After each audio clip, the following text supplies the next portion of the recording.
I am a lot of things. First and foremost, I'm a mom, and this is my daughter.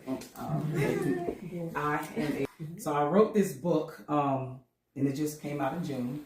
And I wanted to highlight, first of all, breaking the cycle of childhood trauma and my goal in not passing it on to my children.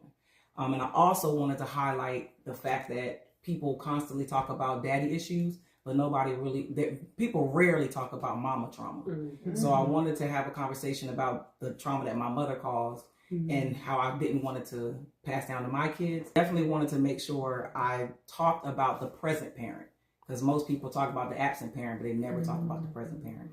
I'm going to read an excerpt from my book just to give you a little bit of, and just to give you a little tidbit. This book literally fractured the relationship between me and my mom. She doesn't talk to me anymore at all.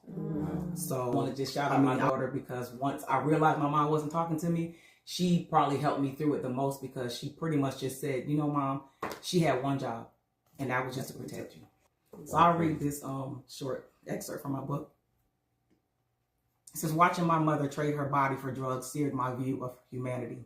I withdrew into myself, my trust shattered, a fortress built on the belief that the world was dark and foreboding. Panic attacks became my unwelcome companions, and anxiety whispered to me in the shadows, making the mundane seem insurmountable. For years, I grappled with the weight of anger, a deep-seated resentment toward my mother that festered within me for a long time. Yet in the depths of my unresolved pain, there lay an awakening.